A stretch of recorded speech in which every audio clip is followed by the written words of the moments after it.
Well, I'll just tell you this: if you have not seen that movie, you want to watch it with viewer discretion. It's very funny and filled with expletives. So that clip wasn't, so that's good.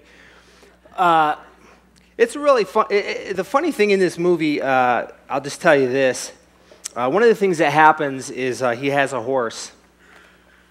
The rich guy does, and one night, out of envy, Ben Stiller's character shoots him with a bow and arrow and kills him. Kind of not on purpose, but anyway, I think that it's important. As we get going this morning, I think it's important that you know a couple things. First of all, I have never killed a horse with a bow and arrow that belonged to a friend of mine out of envy. So I think that's a good place to start from as we get going. But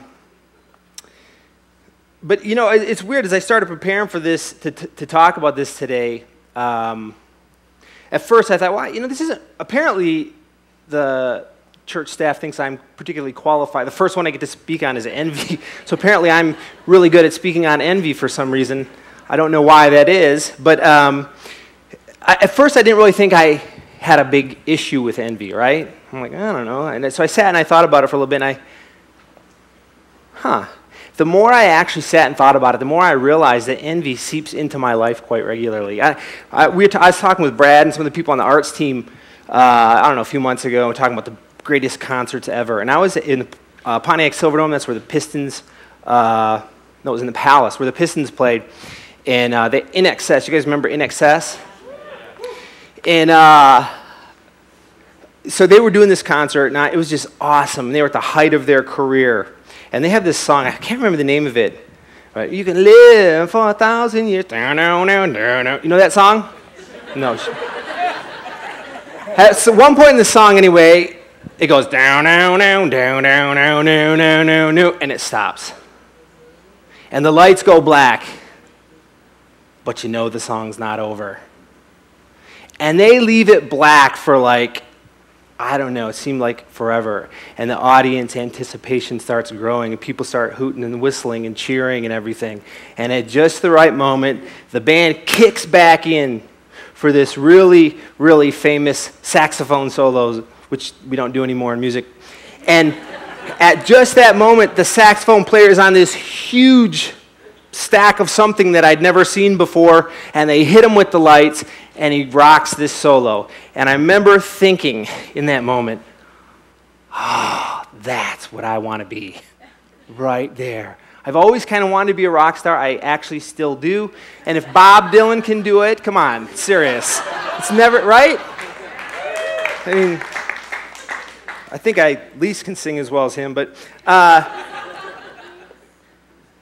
anyway, it's a funny story, but there's a little bit of truth in it where I actually really, really desired that moment in my life. I'll tell you another really funny thing about me is that it's kind of weird. I'm a lawn guy. I love nice lawns. And I don't know if my neighbors know this, but there's a contest in our neighborhood to have the best lawn. I'm holding the contest and I'm judging. And it's really weird. When we lived in Michigan, we moved into this house and we had to put our own lawn in, and all of our other neighbors, they spent thousands of dollars putting sod in, right? Well, I had a friend whose brother-in-law, I think, was a farmer. And he said, no, don't do that.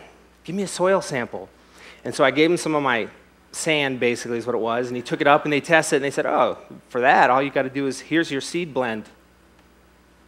So I took it to this place, Rochester Elevators, which created seed grass blends. I threw it on my grass. I had a better lawn than everyone for $200.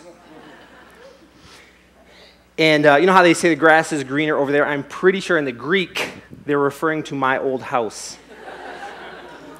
And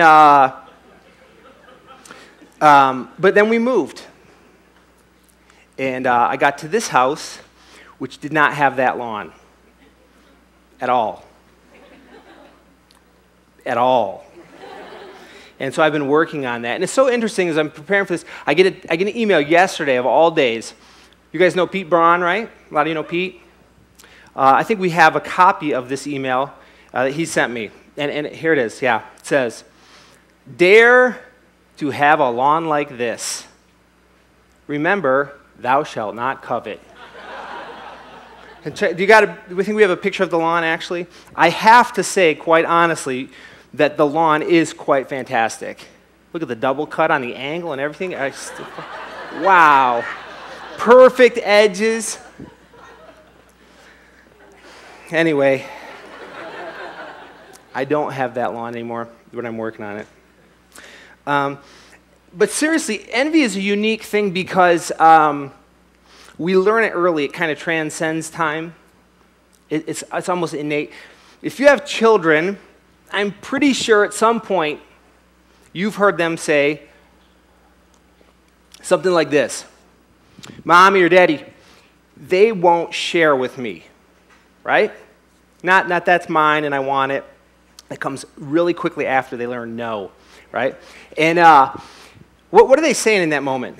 First of all, they're saying there's something that they have that belongs to them, and I'm somehow entitled to part of that, and they're not letting me into that part. And then what happens is I'm put in this weird position where I got to referee because I'm kind of agreeing a little bit. Yeah, there should be, I teach you to share, and there should be some sharing, and there's this, it's kind of weird. But we learn it early on. We start to envy. You have something, I want it, I'm entitled to it. And it happens, it's not just with kids, it happens, it doesn't respect religion as either. It happens in churches. I'm jealous of this ministry because they've got more of this. People are probably jealous of the arts because we have hospitality with good food, right? We get the lights and all that kind of stuff. Churches envy each other. And I began to think even a little more deeply about how we all have to deal with envy. And I thought about this, brothers and sisters. How many of you, don't raise your hands, how many of you either were or had the brother or sister who was kind of the favorite, Oh my goodness, when I was this age, I never got that. Well, you deserve it, don't you? Huh? Or how about this horrible. At a terrible time, you bury your parents. Your mother and father died. How many times have you seen sibling squabbles happen where brothers and sisters refuse to continue in conversation because somehow one of them got something that someone else felt entitled to? Anyone, seriously, raise your hand. Has anyone ever seen or experienced anything like that? Yeah, like half of us. And that comes out of envy because we believe we're entitled to something that someone else has, and we're not getting it. Look at moms, you hear them say things like, "Oh, you get to go to work today. I have to stay with the kids." I know none of you have ever said that. My wife either. And we look at even in jobs, someone else has the position I want. Or why are they getting the raise and the promotion? And one of the most interesting things that I realized was this. When I started thinking about envy, I realized something really unique. That sometimes I actually envy myself. Because I'm so great. No, what I mean by that is I already said it, things that I used to have.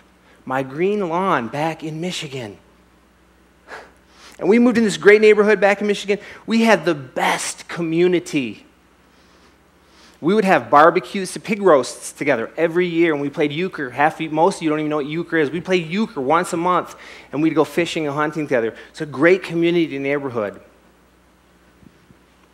Let me ask you guys this. In today's economy, how many of you are wishing we could rewind the clock to the time before you had to take a 10% pay cut to keep your job? How many of you are envious of the fact that you don't have a job anymore? Times are tough. You may be losing your house. We deal with envy all of the time. We don't often take time to realize it, but we do. And the good news is this. that we're not the first people who have to deal with this issue. The Bible actually has quite a bit to say about this. And I want to take a quick look at some verses here. Proverbs 14:30 says this: a heart at peace gives life to the body, but envy rots the bones. It's like cancer. It eats your bones. Wow, that's pretty horrible. Resentment, Job 5:2, resentment kills a fool, and envy slays the simple. It brings death. Proverbs 23:17 says, do not let your heart envy sinners, but always be zealous for the fear of the Lord. Envy is like a cancer that destroys peace and rots us from the inside out. Over the past few weeks, we've been looking through tracking through the book of James and focusing on peace. And I want to take a minute to just look a little more deeply into a passage that focuses and spends some significant time focusing on envy. Specifically, it's James chapter 3. But before I do, I want to share a little bit of background about the book that I think sheds some light into this. First of all, James, and Ryan was sharing a little bit of this last week. James was Jesus' brother, and he didn't follow Christ. Then after Christ died and resurrected, went back to heaven, James he became actually a leader in the church, specifically to the Jewish converts, people who were Jews and converted to the Christian faith. And so he writes this letter to them to encourage them and tell them, hey, here's kind of a playbook for you guys, all right? This is what to expect. Here's what you should do and follow this thing, and I think it's going to help. And the book kind of goes like this. He says, okay, front end, he goes, okay, let me explain something. You've put your faith in Christ. You say you believe in Jesus, and you're going to follow him. And that means your faith is going to be tested to see if you're really going to follow through. And you're going to see tests in these specific areas. You're going to be tested on prejudice. And if your faith holds true, prejudice will be removed. And your faith, if it's not showing good deeds, you don't really have faith. So your faith should be producing good deeds. And you need to be obedient to God, even when you don't want to. And then as Ryan talked last week, you need to control your tongue. Zip it, or sometimes use it for something good. And then we get to this part, James chapter 3, where he talks about wisdom. And that's where we're going to focus in today. And he instructs the readers of this letter that there's two kinds of wisdom. Okay? And the two kinds of wisdom are this: wisdom from God and every other kind of wisdom. Okay? God's wisdom and every other kind of wisdom. And he wants his readers to understand this, that peace comes when we submit to God's wisdom and reject wisdom that comes from anywhere else. We don't give too many messages around here, but pretty much this is the message we give every week. Peace comes when we submit to God on a specific issue, his wisdom, and reject the wisdom that comes from everywhere else. Proverbs 14:12, there's a way that seems right to man, but destruction. Colossians chapter 2 talks about don't be deceived by these hollow philosophies and human traditions that seem good, but they don't really go where you want them to go. Take a look at this with me, if you would. That's James chapter 3. This is actually the passage we're going to look at here.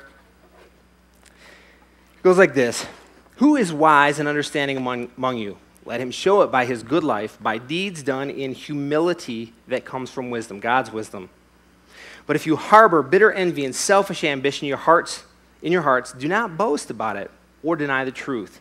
Such wisdom does not come down from heaven, but is earthly, unspiritual, of the devil.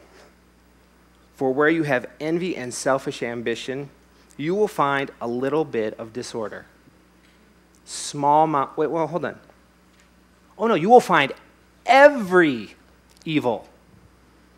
You kidding me? Does it really say that? Every evil. But wisdom that comes from heaven is pure and peace-loving, considerate and submissive and full of mercy and good fruit, impartial and sincere. Peacemakers who sow in peace raise a harvest of righteousness. I have the MRV version of this verse that I'd like to read. It's the Mike Rutt version. And when I sent this to Shannon to post, she said I was blasphemous and didn't know if she wanted to do it, but she did it. So here's how it goes. Who's able to make good decisions and shows intelligence among you, let him show it by putting others first. But if you harbor, allow it to live inside of you, resentful feelings of wanting someone else's success, good fortune, qualities, possessions, or me-first attitudes in your hearts, don't brag about it or deny that you're doing it either. That's where you'll find disorder in every evil practice. That is man's best attempt at wisdom and Satan's tool to deceive. But God's version of wisdom is pure, peace-loving, and focuses on the well-being of others, not self. Peacemakers who sow in peace raise a harvest of righteousness. Envy, the green-eyed monster. How dangerous is it? Serious. Well, just a couple things I thought would be helpful. It's one of the 7 deadly sins. I don't know if you know that. It's called a bone-rotting cancer. We talked about that. You know the New Testament has these infamous lists of sins? And some have this and some have this. All of them include jealousy and or envy. Wow. And then it's also one of the 10 commandments. It's the 10th commandment, and it's an interesting commandment. Don't covet. It goes like this. Exodus 20, verse 17. You shall not covet your neighbor's house. You shall not covet your neighbor's wife, manservant or maidservant, his ox or donkey, or anything that belongs to your neighbor. Now, here's what's interesting about this one. All the 10 commandments are actions. Don't kill. Honor your father and mother. Don't have gods, other gods. Don't commit adultery. Don't steal. This one is a little different. It says, don't covet. Coveting is an internal motivation. I can covet Mark's house, and he will never know about it until I act on it. Isn't that interesting? It's the only commandment that is an internal motivation, which is why I believe that it leads to all kinds of evil. And I don't know how familiar you are with the Bible, but Sagi's speaking over in the building, and as we were preparing for this message, we just realized that there's this thread of envy that runs throughout the history of humankind and releases every kind of evil and destroys peace in people's lives. Check this out. Satan, God's chief angel, number 1 in charge. So there's God and then Satan, Lucifer, right? He envied God's position and was thrown out of heaven. So literally, when we think out of envy comes every kind of evil, actually, quite literally, because of envy, every evil exists.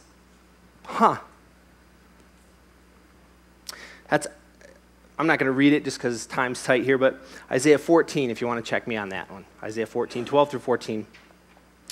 Then the next scenario that happens, Genesis, Adam and Eve are created. Satan appears. He says to Eve, if you do what God told you not to do, eat that tree, you will have knowledge that he doesn't want you to have. Eve gets envious of God's knowledge. She eats the fruit. They're thrown out of paradise. Interesting. Adam and Eve's kids, Cain and Abel. Cain was envious that Abel's sacrifice was more pleasing to God and had a better, he felt like God was showing favoritism to Abel. He kills his brother. He's thrown out and loses his family. There's Jacob, who steals Esau's birthright and has to flee for his life. Joseph's brothers envied him because he was the favorite son. And later in Israel's history, God was the king, and they had judges that ruled him, but all the other nations had kings ruling them. And Israel says this to God, we don't want judges anymore. Everyone else has kings. We want kings. God says, not a good idea, but I'll do it for you.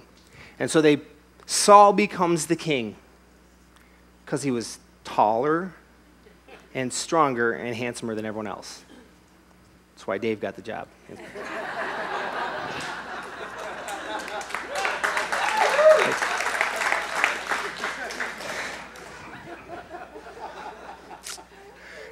But this is really, really, and so what happens? Saul is the king now, right?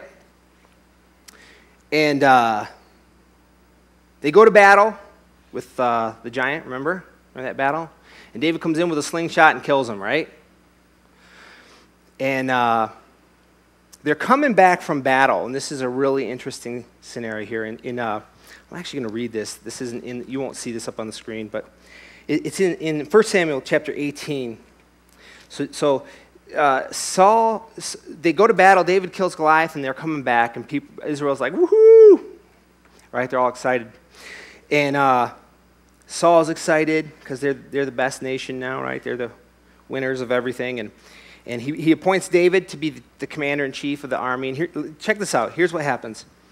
Whatever Saul asked David to do, David did it successfully. So Saul made him commander in his army, an appointment that was applauded by the fighting men. They loved it. They thought David's the guy. And the officers, intimate moment here. Anyway, the fighting men loved it, and the officers did as well. But something happened when the victorious Israelite army was returning home after David killed Goliath. Women came out from all the towns along the way to celebrate and cheer for King Saul. And they sang and danced for joy with tambourines and cymbals. And this was their song: Saul has killed the thousands and David the 10,000s. This made Saul very angry. What's this, he said? They credit David with 10,000s and me with only thousands? Next, they'll be making him their king. Right. So from that time on, Saul kept a jealous eye on David. Now, if you know how this story continues, what ends up happening, Saul keeps a jealous eye. He tries to kill him. He actually sets his life course on destroying David, the person who's going to take his throne. And it costs Saul his kingdom, God's blessing, and literally his life. David does eventually become the king, and the story doesn't end there because David's children try and overthrow him, and David takes someone else's wife that doesn't belong out of envy. It just goes on and on and on. Let's go back to James here for a second. The very next verses from where we stopped, it says this: what causes fights and quarrels among you? Don't they come from your evil desires that battle within you? You want something, but you don't get it. Envy. You kill and covet, but you cannot have what you want. You quarrel and fight. You do not have because you do not ask. And when you ask, you don't receive because you ask with wrong motives, that you may spend them and get you spend them on your own pleasures. So where does that leave us today? The question that's staring you and I in the face right now is this: so what? Right? Great stories. Envy takes a toll. Got it. Thanks, Mike. Let's call the band up here and sing some songs, right?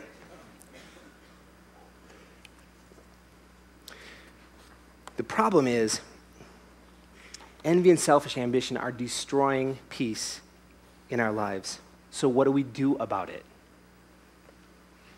Well, and it's just pretty straightforward. We submit to God's wisdom and reject and resist the wisdom that comes from anywhere else. So if I'm reading your minds right now, you're going, so what? Am I supposed to have no ambition? Right?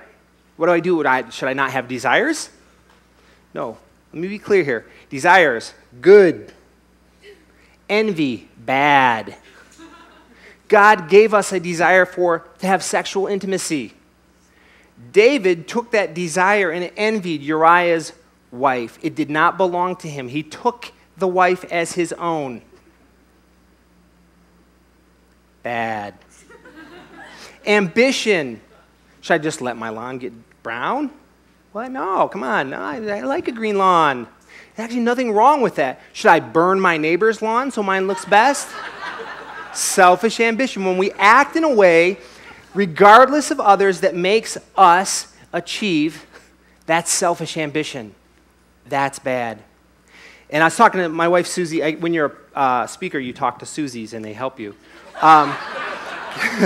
So I thought, this is fantastic. I don't even have to call. I live with her. The humor is free today, by the way. So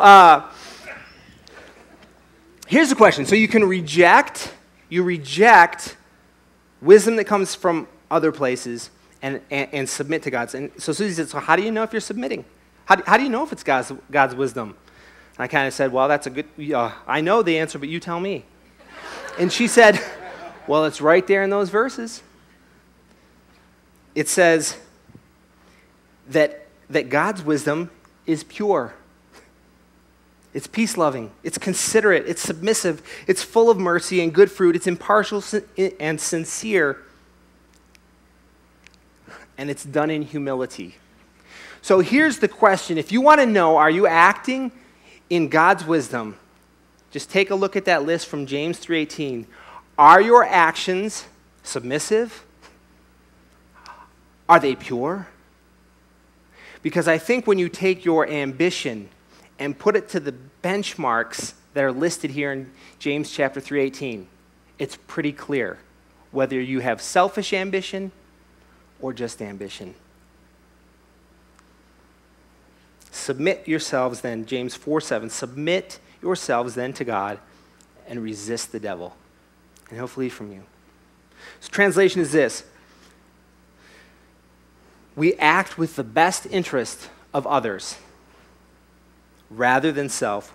We seek God to change our hearts from being entitled and jealous and envious to being content with what we have and who we are, and gracious for all that God has given us. And I submit, here's four things that I'm going to ask you to do. If you want to know like a clear gauge, so how can I know this? How can I know if I'm really being non-envious and using God's wisdom? I'm going to challenge you on four things. First, stop the comparison game. You know how that game, you all know how that game works, right? He has more than me, I'd like it. See, we don't play that game fairly. We don't go, they have less, that's where I should be. Right? We never compare down. What's the point of that? It's ridiculous. Compare up. Stop the comparison game. The second thing is expressing gratitude daily. When you express your gratitude daily, that changes your heart from being entitled and focusing on what you don't have to being gracious and understanding, oh my goodness, God, you've given me. Susie and I were sitting in our front yard yesterday, which is beautiful, and talking about this, and I said, man, when I actually start to think of all the things that God has given me, I have cars, and I have a house, and I have a family, and I have stuff that I don't even use. And yet somehow, I'm focused on this other thing that someone else has. It's horrible. Stop the comparison game. Express gratitude daily. Refuse to harbor envy. See, I think that it's important that we understand when we do have envy, because we all do. The problem is that when we let it sit in our hearts, it starts to become the bone-eating cancer. The more I think about what Eric has and the fact that I don't have it, it starts to get me, just like that movie, it's hilarious. Like, oh man, you guys ever play this game, if I won $20 million? You ever done that? And it goes like this. This is how I play it. Well, I would stay the same as I am now. And I wouldn't change and wouldn't tell people because I wouldn't want them to know. I'd be very humble. And here's the thing. In that movie, that's exactly what happens with Jack Black's character. He stays pretty much the same. He does build the White House, and there's some things that he does. But the person that changes is the person who's envious. It's amazing. And as he allowed, in the movie, he allowed this envy to just live, and every single thing that happened tore him apart.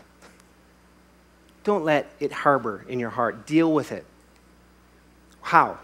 Number 4, stop comparison comparison game, express gratitude daily, refuse to allow harbor. And fourth, pray for those whom you're envious of.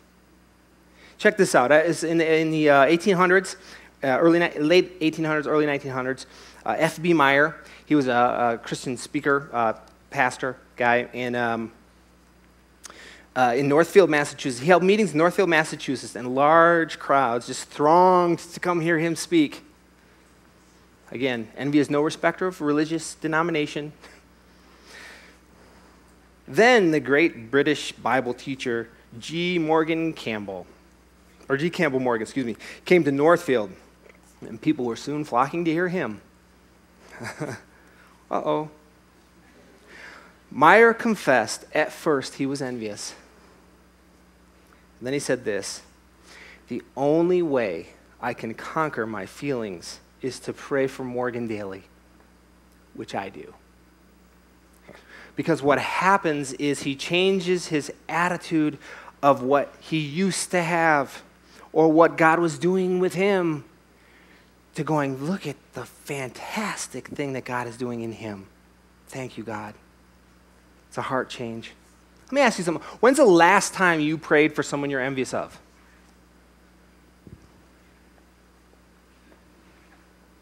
Me too. I'm right there with you.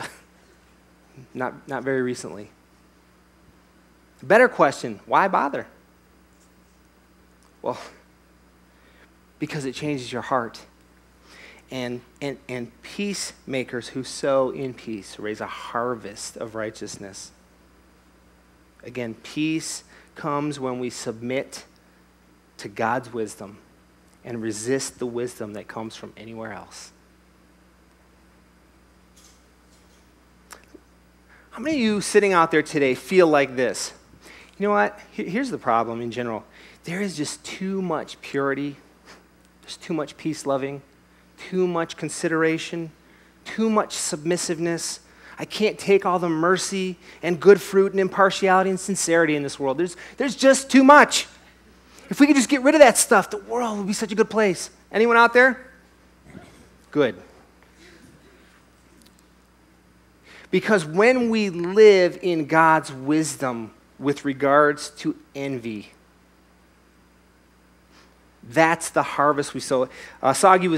We were talking about this, and he used this example. See, again, we talked, envy is this internal motivation, right? That it just sits there and no one knows about it. It's like a grenade, right? Just kind of sitting there, and then you pull the pin. What happens when that, says, don't worry, it's not a real grenade, okay? What happens when that grenade is activated? Carnage everywhere. Sometimes my carnage, sometimes your carnage, our carnage, others' carnage. Carnage. Juxtaposed to God's wisdom, which says, when you plant with God's wisdom, you harvest like seeds. So one hand I have a grenade. On the other hand, I have seeds. Oh. I want to ask you this. What are you holding in your hands today? Do you have grenades or seeds that raise this harvest that we desire? We all desire it. And the question is this. What are you putting at the center of your life? Yourself or God? And His wisdom. We're going to close out here this morning, and the band can come on down as we get ready to transition to the time of musical worship.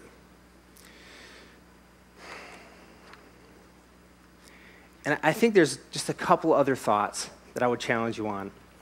First, what are we putting at the center of our life? Is it our own wisdom, our own desires, our own belief that we can handle stuff, or is it God's? Secondly, do we really believe that God is enough? I mean, seriously, if you believe that God was enough, would we be challenged and tempted to try all these other things? Just a question. but I think the answer is pretty obvious. And finally, when will we realize that our dependence on our own wisdom is actually the thing that's destroying our relationships? The Old Testament history proved it out, and I think if you explored your life, you'd find the same thing. Ultimately, envy puts me at the center of my heart. 1 Timothy 6:6 says this, but godliness with contentment is great gain. And I'm gonna challenge you on this too. If you are struggling with a specific issue of envy in your life, I've given you 4 steps that you can try and use. Memorize this simple verse. And when you're struggling with envy, just say this: godliness with contentment is great gain. It's like, I think Dave says this, but I want you more, God. I want you more.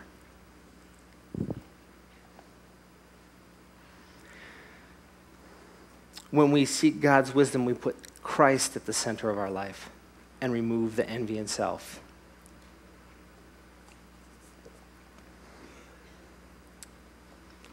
And we're gonna transition. Nick's gonna lead us here this morning into a time of worship, and I just challenge you as we think through this. What's owning the center of your life? Is God enough? The Prince of Peace, he was called, Jesus was. How do we think we can achieve peace? Through ourselves or through Jesus?